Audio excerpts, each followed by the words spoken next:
The physical world is so unpredictable. I think a lot of people would be fascinated just how much chaos just getting a scratch or a dent on a camera enclosure in an aerospace company can actually have on shipping a rocket on time.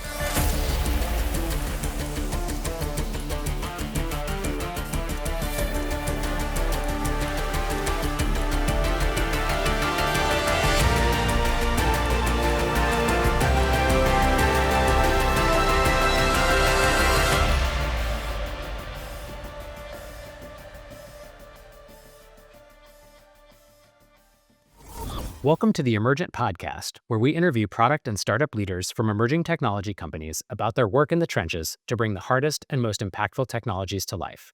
Today's guest is Karan Talati. Karan is the co-founder and CEO of First Resonance, a Los Angeles-based company building software to revolutionize advanced hardware manufacturing. Karan was an early engineer at SpaceX, where he played a key role in innovating their rocket manufacturing processes, and he developed automated systems that dramatically reduced production issues during the company's pioneering transition to reusable rockets. Hold on, I'm going to redo that one. Karan was an early engineer at SpaceX, where he played a key role in innovating their rocket manufacturing processes, and he developed automated systems that dramatically reduced production issues during the company's pioneering transition to reusable rockets. After continuing his journey in machine learning and data analytics at Sense 360, he founded First Resonance to solve the critical infrastructure gaps he identified in modern manufacturing, building a platform called Ion that is now trusted by the next generation of hardware innovators. He's assembled an elite team of engineers from SpaceX, Tesla, and Apple, raised many tens of millions of dollars, powers the world-changing products for over 50 companies, and of course leads the company's strategic vision, drawing on a unique blend of aerospace and software expertise. Karan holds a degree in mechanical engineering from the University of Illinois at Urbana-Champaign. In this episode, we explore advanced manufacturing in complex hardware like electrical vertical takeoff and landing vehicles, nuclear reactors, and satellites. We discuss why manufacturing capabilities are a crucial competitive advantage and why it takes more than just smart talent to scale production. We cover Karan's experience at SpaceX, where they demonstrated effective manufacturing learning, and how these same principles are empowering companies to rapidly parallelize their work to produce hardware outcomes much faster. We highlight why building rockets and satellites is not like assembling IKEA furniture, covering how regulatory environments differ across industries. The discussion addresses America's concerning dependence on foreign manufacturing for defense hardware and supply chain resilience approaches, with the Boeing 787 battery fires serving as a cautionary example. We talk about how to balance production work versus R&D, First Resonance's approach to training product managers who are already manufacturing experts internally, and how IoT technology is changing worker interactions on the factory floor. We conclude with insights on humanoid robots and their future in factories. Now, a word from our sponsor. This episode is brought to you by Propel Auth. Startups and corporate innovation teams routinely waste months building core user authentication and authorization flows into their products. Propel Auth has automated all the most important pieces of the user management lifecycle. Instantly set up wait lists, magic links, social login, user impersonation, user management, role-based access control, SAML integrations for enterprise, team management, and much more. With Propel Auth, each of these challenges takes just a few lines of code instead of months of development and integration time. And with thoughtful control over design and skinning, it's easy to keep your product fully on brand. Get a generous free starter pack that scales through 1,000 monthly active users, or mention Emergent25 to receive 25% off for the first 6 months for more mature products. Get back to building your actual product and let Propel Auth handle your user management needs. Visit Propel Auth, that's PROPELAUTH.com to learn more. Karan, welcome to the show. Thanks for having me, Adam. It's incredible to finally get to do this with you. Awesome, man. Let's dive in. So for our listeners, let's start out with the basics. What is advanced manufacturing? And can you give us a couple of examples? Sure. Look, that's a great question. And I think it's increasingly, uh, it's fascinating. I would say advanced manufacturing is either everything in manufacturing or it's nothing.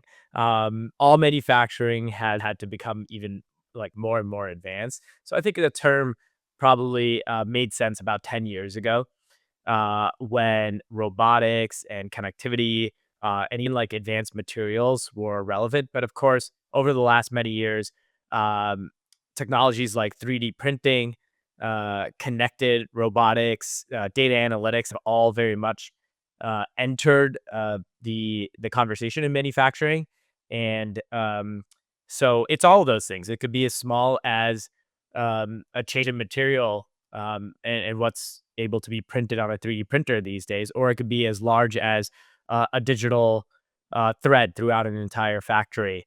Um, it's advanced manufacturing is everything, and it's nothing. What kind of products are being built with advanced manufacturing techniques? Yeah, so thinking about advanced manufacturing just at the material level, some of the improvements, huge improvements in 3D printing technology over the last many years, as well as composite manufacturing, would be good examples of of advanced manufacturing. So, take for example, at SpaceX, the engines on the Dragon space capsule. Just about 10-15 years ago, SpaceX was actually became a leader in 3D printing, spacecraft engines through a lot of iteration and a lot of material research. And so now we have spacecraft that have 3D printed engines. That wasn't the case prior to SpaceX's innovations. Gotcha, gotcha. Okay, and some of the other types of products that come out are they satellites, nuclear reactors? Like, what other types of things require these advanced manufacturing processes to produce them? Yeah, I think the list of examples is huge, and I think it's increasing. Almost week over week now. You could see what's happening in the what people call hard tech or deep tech type of world. So yeah, a few other examples here. Electric aviation, right? So you think about eVTOLs for those who don't know, electric vertical takeoff landing airplanes. Um, y- you know, it seems simple on the surface, right? Hey, let's just throw some electric engines on this bad boy and make it fly, right? Uh, it's actually not as simple. Aviation has huge requirements, and it's flying has huge energy requirements, and up until just recently, with the advent of huge improvements in battery density, which I would put into the advanced manufacturing category, as well as composite manufacturing, it wasn't really possible to fly people through the sky with a fully electric vehicle. It now is all of a sudden, just I would say in the last 5 to 10 years, right? When it comes to nuclear reactors, right? Most of the nuclear reactors, it's not all. I'm not an expert in nuclear reactor technology, but nevertheless, it's a space that we're now serving, and so we keep a close eye on. Uh, Most of the nuclear reactors that are online in the world today are Gen 1 or Gen 2 reactors. The technology has actually come quite a bit of a way since the 1960s, where the last class of nuclear reactors were certified for operation. So you have these designs that are making use of advanced ceramic coating technologies on the nuclear reactor fuel, which make it significantly safer, um, and actually not just more fault tolerant, but actually like fault resistant, which is just mind blowing. If you think about it, nuclear reactors or that are incapable of actually having meltdowns.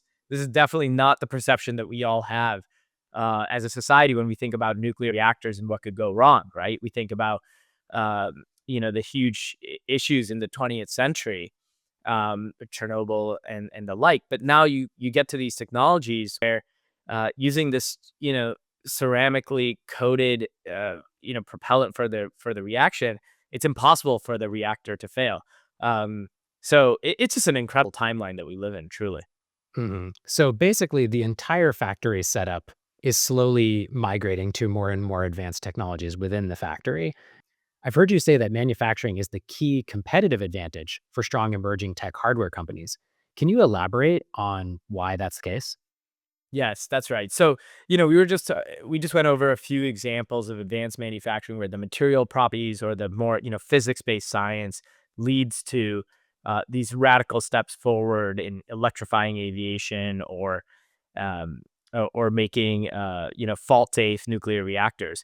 But when it comes to the manufacturing aspect of why it's so important for um, factories to have dominance in advanced manufacturing.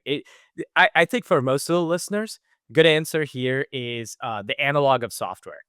So when we think about manufacturing, um, especially in these advanced categories like rocketry or satellites or nuclear reactors, the history has been one in which there's an intensive amount of work that goes into designing and then making sure that these products are of high quality and safe.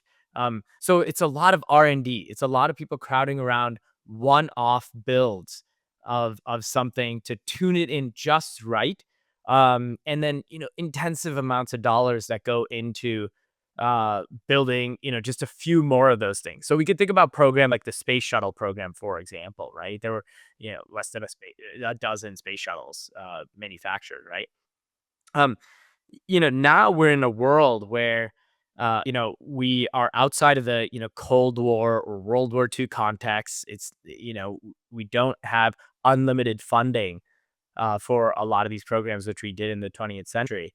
And the model has very much changed because companies like SpaceX, companies like Tesla have been able to show the world that a different approach can actually lead to a significantly better business outcome. And what turns out to be the case is it's not just the hardware design or the product delivery, packaging, commercialization of it. It's everything in the middle. It's the manufacturability of it. It's a constant iteration of learning from building and improving the process to drive down those costs and to improve the quality outcomes. And so when I was saying that there's a great analog here in software, it's the same thing that we saw, 25 years ago or so when it came to the DevOps revolution and continuous integration, continuous deployment, these constant iterations of the software development process and deployment actually allows you to learn how to build software better and to do it faster and more regularly and to ship often, right? We take some of these things for granted, but if you said 25 years ago that a bank should deploy software, dozens or hundreds of times a day or week, that would have been impossible to comprehend. Now it's very much regular practice because we built the systems around making that sustainable and actually leading to better outcomes. We're now seeing that in hardware and manufacturing, which is incredibly exciting. And is that what we're seeing in terms of what's accelerating the velocity for the companies that are the best? Like, I think one time in one of our conversations, you mentioned something to the effect, I'm probably going to get this wrong, but it was something to the effect of like a bunch of really smart people in a room who understand the technology could build one unit of most things. Not Mhm. everything, but most things. But then Yes. the challenge is once you have that unit, how do you make it small? How do you make the power transfer efficient? How do you make 1,000 of these without making any mistakes? Like, are those the types of things that are getting easier now? Yes, that's right. And look, they're getting easier mostly because people have adapted to the culture of what is possible and what they need to do in the very earliest parts of their hardware development life cycle to get those things right. So, yes, the technology helps. Yes, the technology is reproducible. But really, what we're seeing out there is there's an amazing aspect of this development style being adopted across manufacturing and accelerating. And really, that has to do with culture. People in the manufacturing world who were previously, resistant to change, resistant to risk taking, resistant to rapid iteration cycles in material printing on a 3D printer and testing and failing and learning from that and improving tolerances are now very much open to that. And moreover, we're seeing people actually adopting that as a main part of their uh, hardware development lifecycle. I'll give you one example actually that we saw recently. There is a spacecraft company that we work with at First Resonance who actually is developing such an amazing product, and it's going to take years for it to get live, so on and so forth. But the amazing thing that they're doing is they actually have uh, their design and manufacturing process built in such a way where They're actually manufacturing 3 versions of the same spacecraft component. It's a critical component, very expensive to manufacture. They're actually manufacturing 3 versions of it in parallel and iterating on each version with a different, uh, aspect of manufacturability. So one is emphasizing the development in the materials of, that spacecraft component. Another one of those lines is, optimizing for the power, draw for that component, and another one is for the certification side. So it's more of their gold unit, giving the regulators the ability to understand the manufacturing process, so on and so forth. And they're doing these things in parallel. This was unheard of before. These things are so expensive. You just, again, you do everything once, you take a long time. If anything goes wrong, you fix it in line, and then the learnings just get lost. This company is actually doing this in this kind of three-dimensional design of experiments kind of way, which is just incredible to see. So in that case, each component has the same minimum specs, but the hope is that one of those three will be a superior option, but they won't really know until they're done, fully making it to see if that works, or they're going to use some on different vehicles and some on other vehicles. Like, is that, can you break that down a little? Yeah, that I think what you just mentioned there, Adam, that's definitely an opportunity, right? One of these will have better learnings or the ability to use, and so that's why they're doing it. But the other benefit is they can actually parallelize their teams. So people aren't gated on accessing the rapid iterations that they need to perform to, for example, enable the materials properties team on unit one, right? To empower the electronics team to optimize the power budget, which is a huge consideration in spacecraft development. And then finally, the sales, certification, quality teams with the last unit. Just the ability to access the hardware to run your experiments in iteration. You can imagine that would be like software engineers all trying to get time on a mainframe computer, which was the case in the 80s, right? When Yeah, you were doing yeah. software development. Now, software companies, an individual developer can spin up an entire instance of an entire application stack, run their experiment, see if it works, go through automated testing, and then merge that into the big thing. We've built the technology to enable these things in software. Keep in mind, again, was not available 40, 50 years ago, and had only started emerging 20 years ago. That's the type of thing that we're now seeing in hardware at leading edge companies: rapid experimentation, team and culture empowerment, and faster life cycles, time cycles, right? To deliver hardware to the market in the safe way. Yeah, that's fascinating. So it's sort of like, I'll make up a fake example, but if you could only make one gyroscope for your product, then all the teams that depend on the gyroscope for some other subsystem, only one set of teams can test at once against the gyroscope. But with more parallelized manufacturing, multiple teams can have a chance to work out their assumptions, see what's going to work with the actual components as they iterate toward the entire vehicle that they're creating. Yes, that's right. Yeah, fascinating. This episode is brought to you by FlyKit, FLYKITT, the first full solution to jet lag. This might seem hard to believe, but I've flown from Los Angeles to Tokyo and back with virtually no jet lag using FlyKit. Based on research with Navy SEALs and fighter pilots, the FlyKit team discovered that long flights cause inflammation in addition to disrupting your circadian rhythm. And they figured out how to solve both these challenges using a customized program for when to eat, sleep, and use their patented supplements and blue light blocking glasses. It's simple to follow, and you don't have to change anything before your travel day. With FlyKit, more than 90% of people can sleep well in Europe, Asia, or anywhere else in the world on night one. Visit flykit.com and use coupon code FLYWITHEMERGENT to get 15% off FlyKit. Okay. Yeah. Okay. So let's take a big step back for the geopolitical perspective. Like, why is it Okay. so important for the United States to win on advanced manufacturing to begin with? Yeah. Oh man, it's a fantastic question. And look, it's a loaded one. There's a cultural aspect to this, there's an economic aspect to it, there's obviously the geopolitical and societal aspect of all these things. But it's so important that we win because I think we learned and we're learning slowly and the hard way that over the last many decades, um, we have implicitly handed over our ability to produce anything, um, to the offshore world.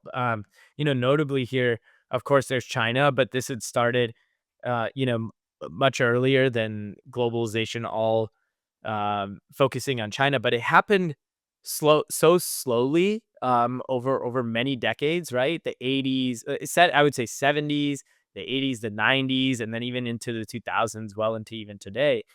That we're learning very slowly that, wait, we can't build stuff, and when stuff becomes very important, um, that's an existential realization. And so when I talk about stuff, when it comes to the geopolitical tensions, of course, uh, where this is all coming to a head is defense capabilities, right? Can we build enough fighter jets or aircraft carriers, especially as it relates to maritime supremacy, which has been our historical kind of edge in defense and geopolitical dominance. Can we build that fast enough if the time called for it? And the answer turns out to be no, at least by many experts. And we haven't been able to validate that. Thankfully, we're not at war, but I think the consideration of the possibility of it is resulting in a lot of waking up, right? But as it relates to stuff, again, going back to it, it doesn't just have to be fighter jets or aircraft carriers. It's the stuff in our phones. It's these semiconductor chips where we're realizing all of a sudden, oh, many people are realizing, wait, where's Taiwan? And um, it turns out that the same considerations that we're having for military and defense supremacy and national security are the same ones that have an impact on our consumer lives, right? We have grown such a dependency on the electronics that are in our pockets, are in front of our screens, and allow us to communicate with one another and really support the economy that we're now operating in, right? Um, and the very localized and kind of centralized critical bottleneck of how that supply chain works is waking up everyone to learning that, hey, actually, this has happened to us, and there's something that we have to do about it before we're caught with our pants down, right? And the way I think about it as well when it comes to manufacturing is, as our civilization has evolved, um, I think it's still so early in many ways. I think, right. So this is like maybe centuries or millennia kind of scale consideration that I have, where we're also learning just how important it is to retain knowledge and to know how to do things. And when you lose that, um, that could be existential. We're only like a century and a half into a human civilization that isn't just waking up, plowing the fields, and then going back to sleep, right? Oh yeah, We yeah. live in a significantly more advanced society, so we almost have no idea what that means when we develop so quickly and then forget how to do some of those middle layers. Can we build buildings?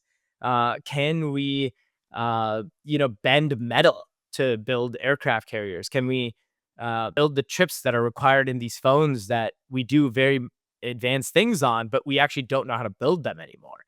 Um, i- it's really interesting. And look, like I'm just as much of an observer in all this as many of us are. The way we think about it at First Resonance is there's that critical piece of manufacturing that's in the middle there, where people have written off as a commoditized thing that we could just send it overseas, and somebody else will take care of it, and it's really just a means to an ends. Turns out that that's not true. Turns out that manufacturing is almost like the ends. The manufacturability is so important. Um, and you know what? These days it can actually be quite sexy. It's actually quite cool as these, advanced manufacturing technologies actually allow us to have even cooler products. Like, who doesn't want to be on an electric airplane or a supersonic airplane or used an advanced, AI or chip that maximizes power consumption on a phone while also being able to give intelligent superpowers, right? So manufacturing is sexy. You and Hadrian and all the other companies here in Los Angeles have definitely made this cool over the past half decade. It reminds me in grad school, my professor was teaching us a class on nuclear weapons. And one of the books that we had to read basically talked about exactly how to build a nuclear weapon. And we were all sort of like, are you sure you want to be, showing us all this stuff? Like, is that really okay? And he just started laughing. And he's like a PhD in nuclear physics, super smart guy, knows how it all works. And he was just like, there's absolutely no chance that you're going to read this material and then actually have the knowledge required to put all of these pieces together and make any of them work. And it was kind of an interesting moment in my understanding of it. Um, I think for the geopolitical point that you made, it's also interesting to kind of think about, sort of what's happening for Russia right now. Like we've sanctioned the heck out of them because of what's happening in Ukraine. And so you kind of have to imagine, like, what if something like that happened to the United States? What if we were in a war and other parties sanctioned us and prevented us from getting certain components that we needed for our warfighting machine or our power grid or any of the other parts of society? That what if question, I think, is very much like, actually, it's not what if, there were sanctions on our ability to produce. It's what do we do about those that are actually already there, and just how sensitive is it? And if somebody were to go all out. So, I mean, we're already seeing some of the early signs of this. You mentioned, companies like First Resonance, Hadrian, and the dozens and dozens of the others that are now coming up in this ecosystem. An interesting observation, just from, I think, about 6 or 12 months ago, is that this startup, um, based in Orange County, that started this company just 2017 or 2018. This is Anduril that I'm talking about, was Oh, actually yeah. sanctioned by the government of China, right? Freezing the leaders' assets and their ability to access the country, let alone, of course, behind the scenes, the critical components that are required to manufacture things. Now, of course, I think it was very smart Anduril leadership to realize that they shouldn't form a dependency on China to begin with. That was the premise of the company, right? So, these things are very much evolving again slowly and sometimes in unsexy ways, from a what if to what do we do about it. Yeah, yeah. Well, I hope folks will watch our previous episode is with Anduril's president, and we also have one with Oklo too. So some of the topics here go back in the library, and you can learn a lot more about these. Let me ask you the hard geopolitical question that goes along with this, right? So certainly we want to have independence as much as possible for all the reasons that you've described, but also over the past 40 years in a globalized world, we've learned that it's much more efficient not to have that independence when you take out those concerns of autonomy and independence. So, what's the right thesis for how much independence? Do we want sort of only own these things and then have rapidly composable production lines for these other things? Where's the balance? Yeah, look, that's I think it's hard to answer in a generalized way, right? What what matters to the apparel industry is going to be different to the semiconductor industry, is going to be different than the optical sensor industry. Um, ho- we think a lot about supply chain resilience, and when we talk about resilience, it is really um, running a very data driven operation for any hardware producer to really first of all understand their supply chain. How is it performing? What are the risks in it? What's the on time delivery? What is the quality yield? So on and so forth. I mean, these things get pretty advanced when it comes to supply chain analytics, for the layperson. And many manufacturers don't have those capabilities, or again, culture or personnel to be able to do it. But only with like good understanding uh, can these companies actually build resilience, and that resilience comes with the ability to quickly adapt or change a supplier when necessary, um, and to be able to quickly swap these things out. Again, this goes back to a software analog. The amount of resilience that's built into these systems that are uptime critical now, being able to fail over into multiple regions on the cloud. being able to fail over even across clouds. And, uh, y- you know, these things didn't exist. Yeah, like 15 years ago. Multi AZ failover or database auto scaling. These are technologies that had to be developed. This is true in manufacturing as well. Right now, a lot of supply chain is driven by relationships. And under those relationships are phone calls and faxes and a lot of qualitative decision making on how you're going to get your critical components. That is changing, though it needs to change faster into a data driven process, into a connected process where if you do rely on a critical optical sensor coming from, for example, Japan, and you need to change for X, Y, or Z reasons to getting that same component from, somewhere in like Norway, for example. Many factories would have to shut down before they could get their lines running again. We do see, an opportunity for that to not be the case, to actually go through very minimal downtime and to rapidly adjust the sourcing of that component through a data-driven and connected way, and being able to switch just as simply as, an application that goes down in US West 2 can, fail over into the US East 1 region now, right? Without anybody really having any awareness that they just actually moved across an entire continent to get the data that they're now receiving on their phones.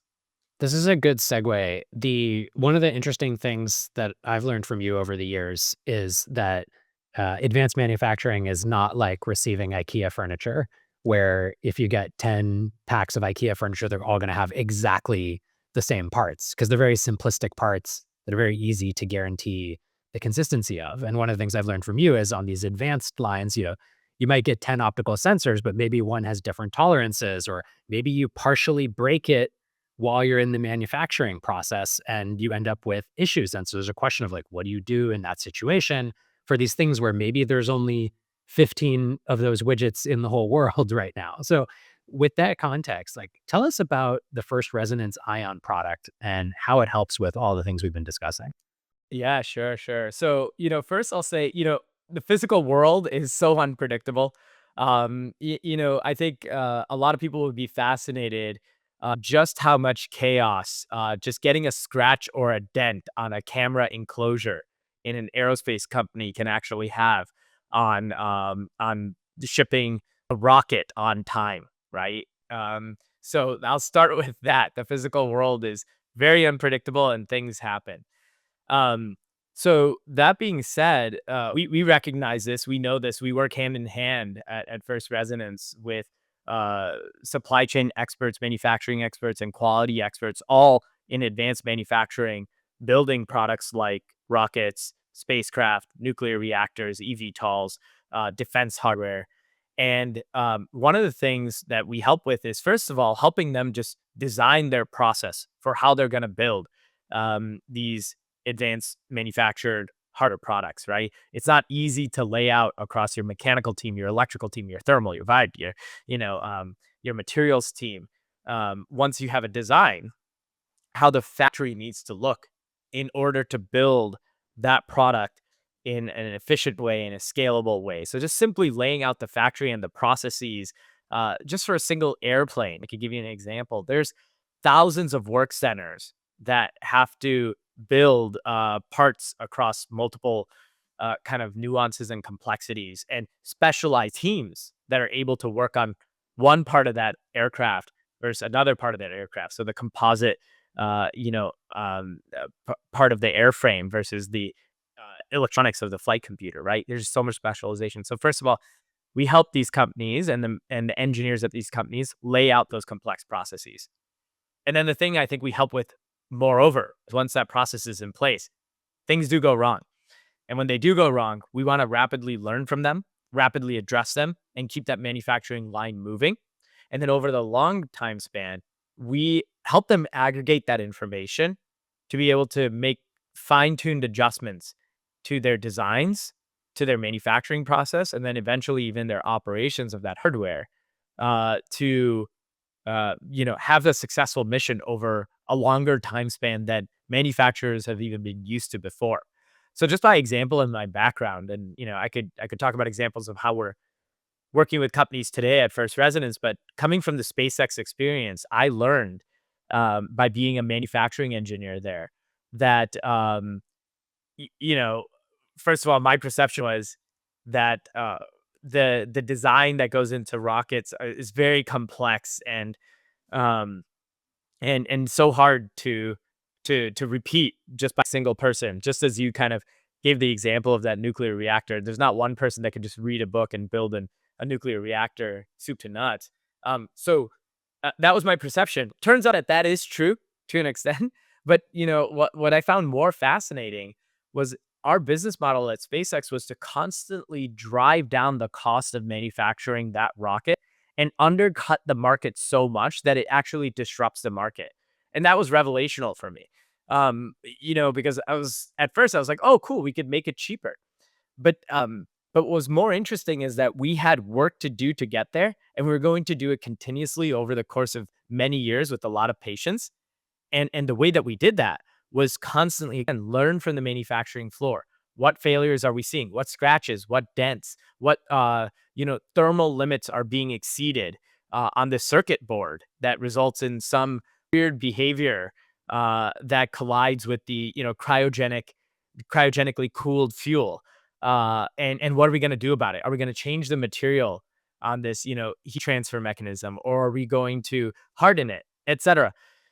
Um, I I w the process in learning all those things and constantly putting them back into the design and manufacturability of it led us to, you know, uh, bring that cost down so much and completely turn the market of rocket launch, upside down. Um, and, I think, for those who have been through that experience of number of years, just continuously bringing these design improvements and manufacturing experience, they know what culture is necessary, and it's what's allowed for the creation of these next generation companies that are now able to parallel manufacture three versions of a critical spacecraft component, right, and get to market much faster than we as a civilization, let alone competitors. As a civilization, humanity is able to build these products significantly faster and safer. It is just like such a huge concept, I think. Yeah. So, what are some of the other specific lessons from SpaceX in terms of how companies ought to scale their manufacturing process? And maybe what are some of the things that they should also avoid? I think we talked about culture already in depth, so I'll start there. Like, culture is so important. How you set up your manufacturing line, having more accountability and responsibility. We had a role at SpaceX called the RE, or the responsible engineer. It's an engineer who is responsible from soup to nuts for a given hardware component or design. This is pretty uncommon, actually, in the aerospace world, particularly. In fact, through the 20th century, everybody started over specializing. Somebody did the design for a component, somebody did the quality program for it, somebody did the certification. And by the time you have all those roles, that for one given hardware product, you have like 10 people who are responsible. Turns out no one is responsible. So there's a huge learning there with respect to how organizations should shape their roles and responsibilities to get better outcomes with a significantly lower headcount, right? Um, I think another lesson is one around this question, and I have a controversial take on, or at least like a opinionated take at this. And there's this huge conversation around do we horizontally integrate or do we vertically integrate? Now, I think the SpaceX um, culture and the zeitgeist is to vertically integrate and really what that means is to build the components that go into your product all the way down multiple levels of that assembly in-house, right? So you gave the example of a gyroscope. Build the gyroscope enclosure, build the avionics bay that takes in that gyroscope, build the harnessing that connects that avionics bay to the flight computers, and then all the way up. Um, I think there's a lot of validity to that. I will say, even for companies like SpaceX, even for companies like Tesla, who talk about on the surface the value and the importance of vertical integration. Truth of the matter is, these companies have hundreds, if not thousands, of suppliers that I thought provide so. the parts. Yes, exactly. No one out there is following the 20th century Standard Oil model where they have their own oil rigs and steel mills and everything out back and turning raw earth into the final product. Um, it turns out, again, this concept of supply chain resilience and running a data driven approach at understanding the suppliers and their performance and their quality, and then bringing in those highly qualified products to build your end assembly. That's the name of the game. That's what success looks like. Um, and I think the conversation is actually quite nuanced. So I'm actually a big proponent of this concept of like supply chain resiliency over whether it is a vertically integrated approach or a horizontally integrated approach. I think that just leads people to think in this binary format for how they're going to develop their supply chains.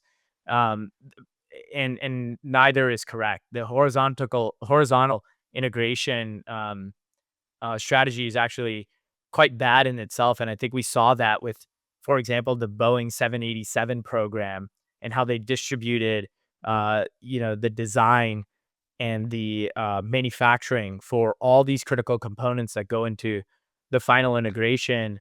And I don't know if people will remember all these stories of the 787 having these battery fires on board. This was maybe like 10 years ago. Airplanes that were in operation had their batteries caught on fire. It's just like, and then realizing actually they didn't know why, they didn't know how, they didn't know who built those batteries, and obviously that led to a huge amount of tumult at the company to try to figure out, how they're going to have this airplane that was designed over the course of over a decade, and then the responsibility for its manufacturing distributed globally. So there's obviously huge extremes here, right? Of over distribution, and then building so much of something that actually you're not getting the synergies that you need to be economically viable, right? It's actually quite impossible these days with the way the economy works. This episode is brought to you by Chaser. Chaser is a task management solution completely embedded in Slack. When teammates have requests for each other, it's no longer necessary to involve a project manager, add the issues to a task tracker, and remember to follow up. Right from within any Slack channel or message, with a few simple keystrokes, you can identify a message as a task for another person or yourself, and Chaser automatically tracks it and reminds the assignee of the work until it's done. We started using Chaser at First Principles to create stronger clarity on those important but less formal tasks that must happen to get from start to finish on a project, but that often don't arise until the middle of a discussion. We now spend less time context switching, and we're not dropping the ball on each other. Plus, there's great transparency into who does what in order to bring the team to success. Get a 14-day free trial at www.trychaser.com and use the code FP50 to get 50% off your first 3 months. Yeah, I guess even in these complex builds, or especially in these complex builds, you really need, at a minimum, a fingerprint of what the process was so that you can go back when there's an issue. And better than that, you need like strong cohesion among the different parts. But I suppose there's also a natural tension because, even if you want to be deeply vertically integrated, you're not necessarily going to build your own screws, for example. Like you might for a spacecraft for a very specialized location, right? But you've got to make these trade-off decisions, or you'll be, manufacturing things from scratch, for 100 years in order to build Right. one unit, right? So yeah, that's interesting. Well, how different is making rockets versus spacecraft versus robots versus eVTOLs? Like, because, from a product perspective, you got to service all these markets. So one of the things I think about when I look at your company is like, how similar are these in terms of what they actually need from a company like First Resonance? Hmm. Hmm.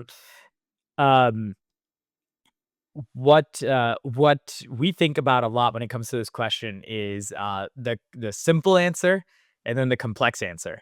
Um, The simple version of this is that, uh, all of these companies, whether you're building a rocket or an eVTOL or a nuclear reactor, are taking some finite amount of material, usually from Earth, and that's changing, but usually from Earth, and transforming it in a way that is highly valuable for a certain application.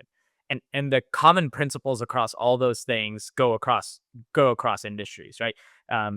Here's this metal coming into my factory. I'm gonna heat it, bend it, twist it, treat it, fuse it, weld it, and then out comes an airplane or a rocket or a nuclear reactor. So I think that's a simple version of it. It's actually, there's a lot of commonalities across manufacturing. The complex answer is is uh is actually quite interesting in that it has less to do with the manufacturing and the materials and how we actually build these things, and much more to do with the uh, quality regulations or the certifications regulatory side of all these things. So when it comes to, let's say, for example, rockets and spacecraft, um, we think of those things as quite similar in terms of the application, but it turns out they're very different when it comes to the regulatory side. Rockets are under, for example, ITAR regulations. So, from a security standpoint, the material sourcing to build a rocket, the security regulations that surround how you manage the information to build that rocket is quite significant and comes under a lot of controls, and there are a lot of parties from the government side and even internationally that are very interested and invested in making sure that that information is tightly controlled, right? So that's the ITAR. And then you have spacecraft, which you plop on top of this rocket, you send it to space. But because of the format of all this, and because these spacecraft are going to be operating far away from doing any harm, um, and uh, kind of come under a separate jurisdiction altogether with how these spacecraft communicate up and down on Earth. The controls are actually far less, right, and they fall more under EAR regulation or even guidelines. It's like night and day, right? What's interesting in all this, and I'll give one more example when it comes to eVTOLs, because they operate close enough to Earth and within the atmosphere, but they can't be turned into, a projectile that could threaten a separate state actor. Organizations like the FAA are quite interested and invested in how that product works and the safety regulations around that. Not to mention, uh, by definition, those products have implications on human lives in a very different way than rockets.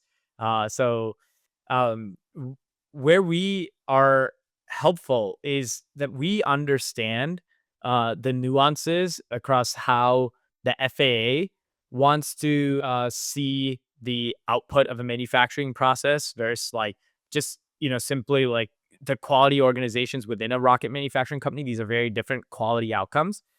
The shape of what this data needs to look like, how it needs to be prepared, and what are the common principles across manufacturing that allow us to prepare those outputs so that our customers can be successful in accelerating their ability to certify with the FAA or the Nuclear Regulatory Commission for NQA1 certification, or even self certification for things like rockets, right? And that takes like understanding the physics from the manufacturing, and then all the winded roads that are required through manufacturing, quality, and then finally the regulatory side of how these reports are prepared and presented. And that's where we're not just helpful, but I would say critical partners to our customers for making sure that they're able to get those things all out in a streamlined way using one data set and keep their operations moving. Yeah, super complex product leads me into my next question. You're one of the many emerging tech founders that I know who has chosen to scale the product function with mostly non-product backgrounded people. Can you explain how you came to that decision, and do you recommend it to other founders in the space under some circumstances, other circumstances? Like, when is that the right move? Yeah. So it's because of that complexity. I think you hit the nail on the head, Adam, right? It's because of the complexity for the customers that we serve. That our product team is made primarily out of non-product uh, backgrounded folks, and that's because of the deep nuance that our customers, our counterparts, our buyers. So, you could have many frameworks here, right, from a sales angle or a product angle. So our economic buyer or our decision maker, right, from the sales side, or from the product lens, the personas that we serve. These are all highly technical people that are moving very quickly in an accelerating industry, right? And we don't really, frankly, have the time, or we haven't figured out how to train up people who don't come from the factory floor and the quality world to quickly understand and be able to talk the talk and walk the talk, right? Um, and so for that reason, we're benefiting a lot from the amazing amount of work that has come out of the software world of establishing these principles of what is product management. What are the frameworks for product management? And we found that we can actually train up people who deeply understand the nuances of additive manufacturing or composite manufacturing, how manufacturing engineers work with quality engineers in a very nuanced way. What are their incentives and motivations, and why are they at odds sometimes? Those are very nuanced questions to answer, and you kind of have to have the experience to get those right. I don't want to say that product management is easy by any means, but what I will say is that there's such a wealth of knowledge that's out there from like product management world, where we could train these folks up to understand the best of best frameworks for product management, and that's worked well for us because now we have product managers who are not just deeply invested in or have great knowledge of the personas that they're serving, but they are those personas. That's the world they grew up in, right? As it's becoming cheaper to write code, what becomes more valuable in the factory? I think as it becomes cheaper to write code, what we're able to get out of that benefit now is that we're able to accelerate our ability to connect all these disparate technologies. And specifically here, there's been a huge promise in manufacturing around IoT, or industrial Internet of Things. These cameras and sensors and advanced quality inspection robots, etc. Um, to to connect into that digital fabric of the factory. And interestingly enough, and this is me saying this as someone who runs a software company for factories, the software actually goes into background faster, where people are able to focus on the physical hardware and manufacturing process in the physical world again, much more than I think what the false promise of the Industry 3.0 era would have otherwise suggested. People are not glued to the screens or moving things around the software digital layer. They're actually much more focused on moving the products and the hardware, and the software is able to go into the background. So by making it cheaper, to write software, that software can actually move information more automatically behind the scenes, connect out to these sensors and the perception in the factory, so that the workers in these factories can just focus on what we've always been successful at in the factory and the physical world is those physical world processes. Makes sense. Makes sense. Yeah, it's getting closer to the actual work.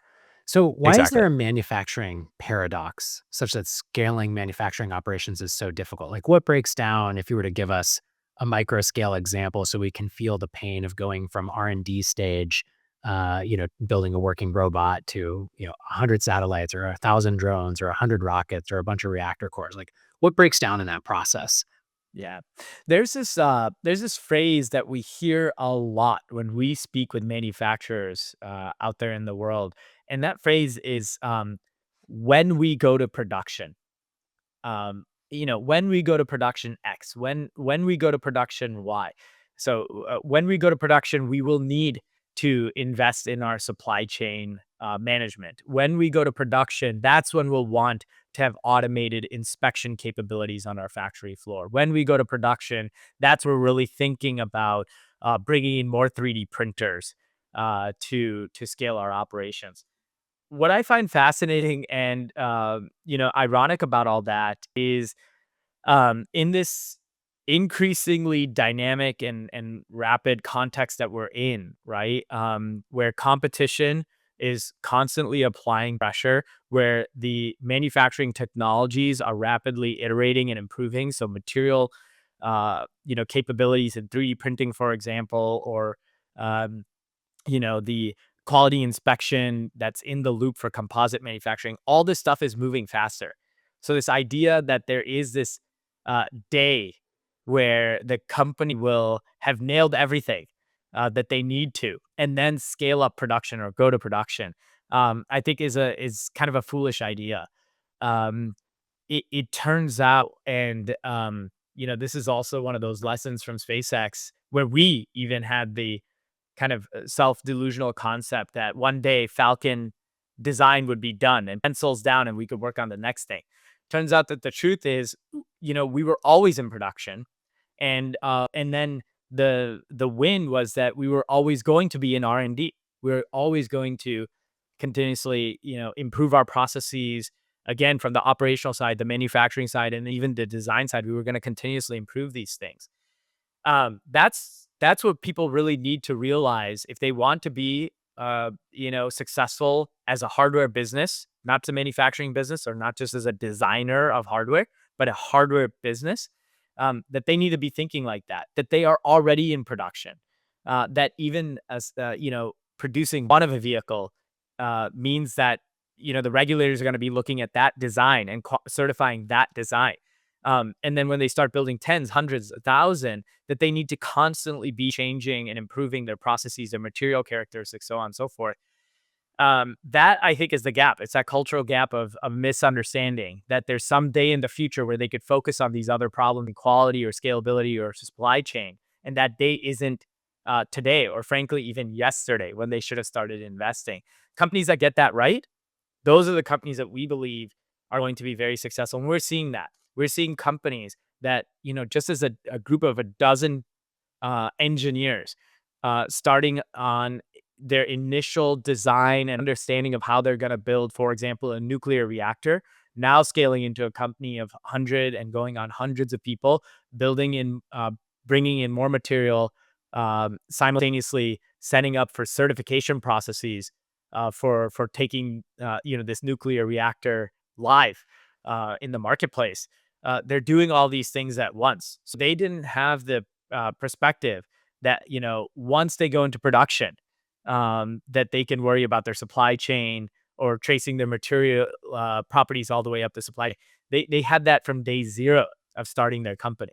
Yeah, they're both ongoing processes that both require evolution, neither of which can jump straight from 0 to 100. But if you ignore one entirely, you're screwed.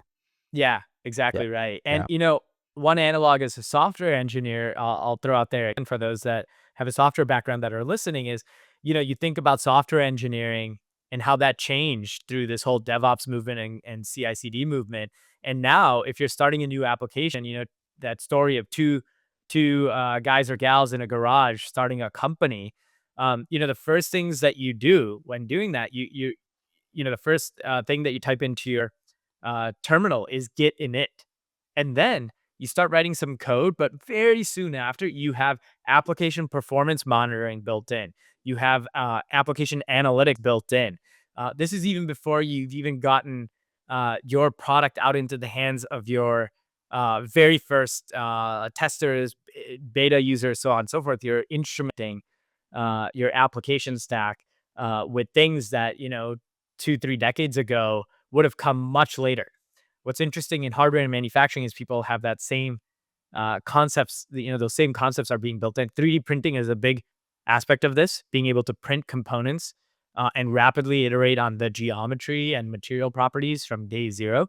And we're starting to see that in many other applications now too, whether it's you know um, traditional casting kind of manufacturing workflows or machining workflows, composite manufacturing, even though that one's a little bit tougher.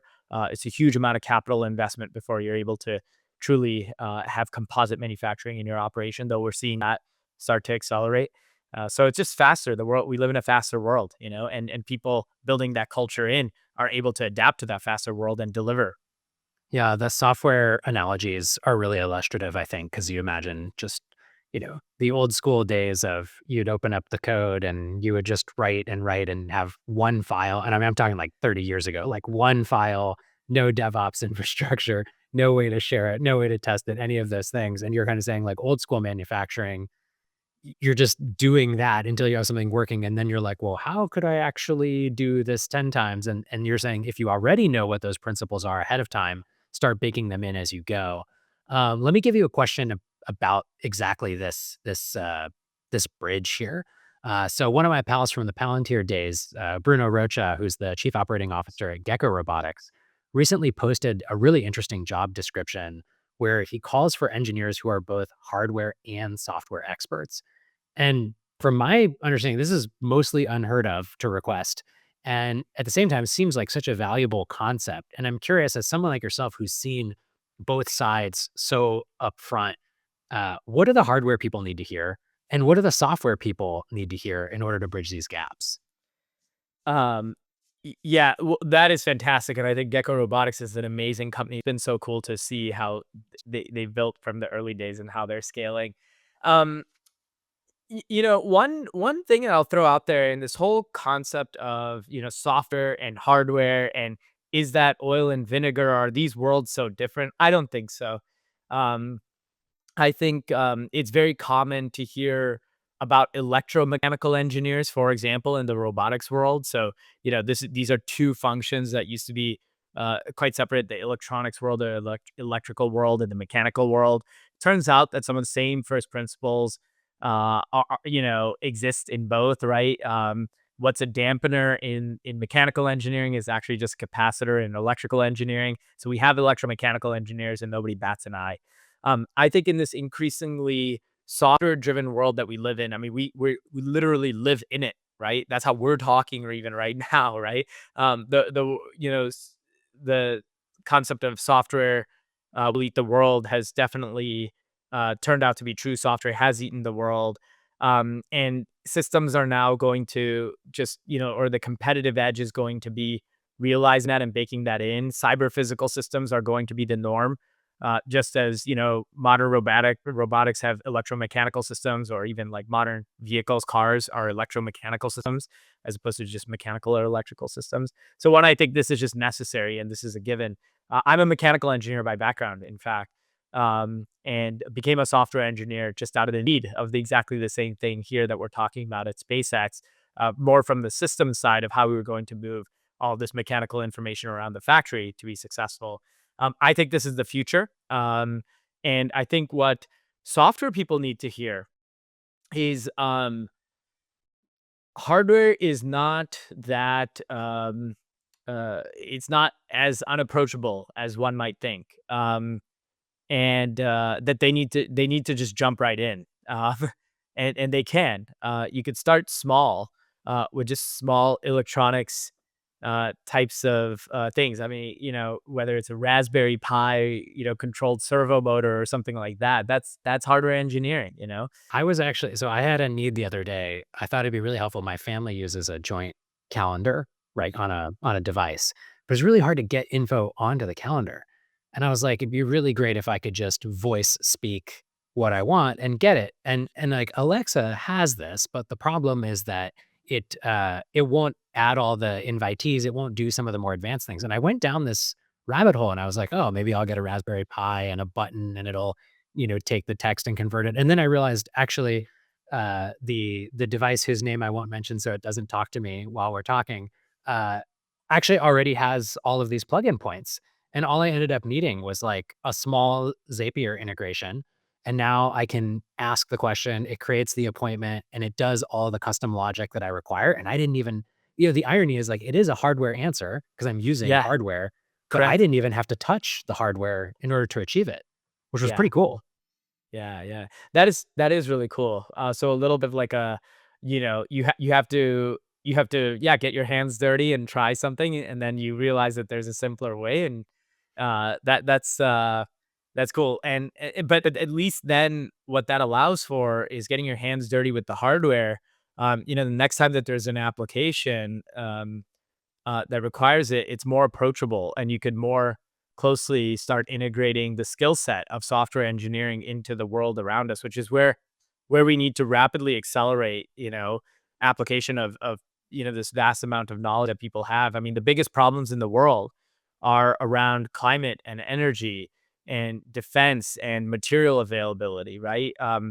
It turns out that the biggest problems are not, how do we buy things online anymore? I mean, we solved those with an incredible amount of work, and it's amazing. So let's take all of those lessons learned, those skill sets, the technical infrastructure, and bring them out into solving these problems in battery technology and nuclear technology, et cetera. And software engineers, get your hands dirty, roll up your sleeves, get into it. It doesn't have to, you don't have to build a nuclear reactor as your very first application. You can Right, start right. with just a calendar widget integrated with the Raspberry Pi.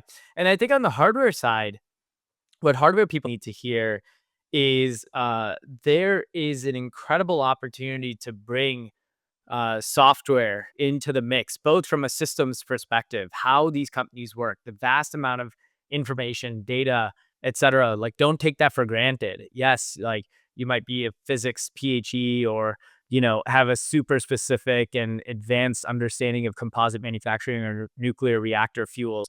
Um, and, I think especially as of late, people have started being vocal about writing off, oh, that's just a B2B SaaS bro or something like that. Like, yeah, look, like the technology has come along quite a way and it's become commoditized and it's easier and cheaper to write code. But the systems thinking of how this information is moved around and what synergies that can add to businesses is not something to be written off. And I think also that same thinking can be brought into the physical hardware design to accelerate how these products work. Again, these products are increasingly electromechanical. Um, and the way I see it, there's a huge opportunity yet in the decades to come to make all these products more cyber physical, right?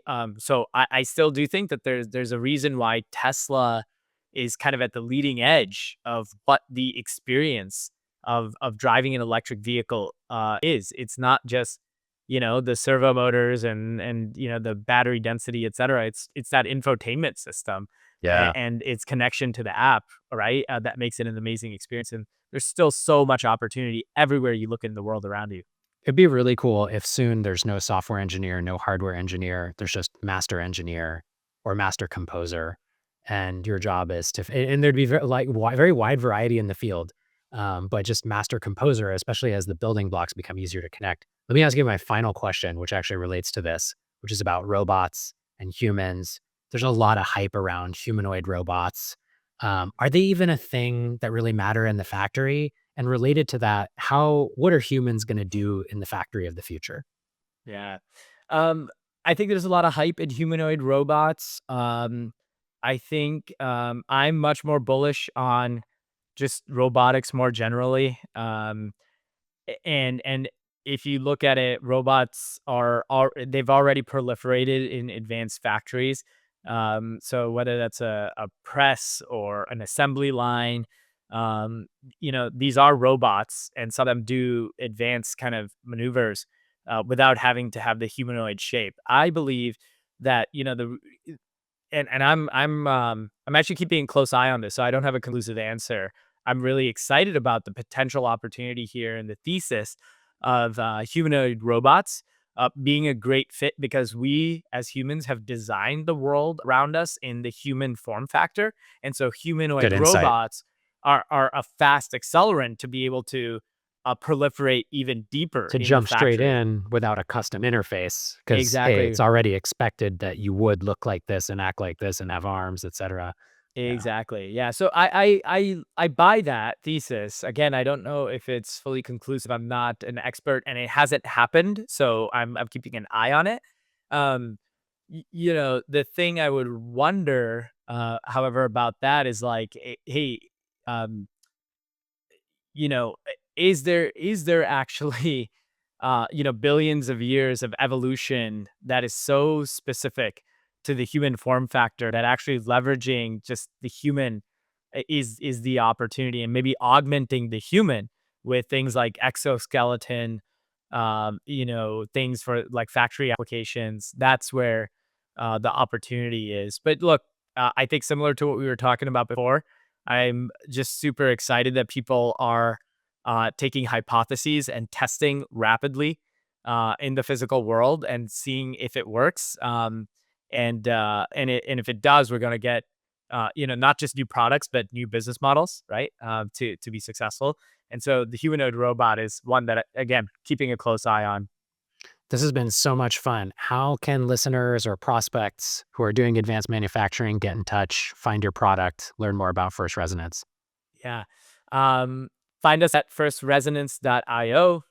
You could find me on X or LinkedIn. I'm just at Karan Talati, and those would be the best way. I'd love to talk to anybody who's deeply interested in working on this physical digital intersect of a world. It's an amazing world that we're building, and I think we're just getting started. Love it. Thank you so much. Appreciate it. Thank you, Adam. Thank you so much for listening. Emergent is brought to you by First Principles, where we provide emerging technology product coaching and fractional product leadership to founders with bold visions. If you found this valuable, you can subscribe on Spotify, Apple, or wherever you get your podcasts. Please consider leaving a review or sharing feedback directly with us. You can always find previous episodes, show notes, and more content on www.emergentproduct.com.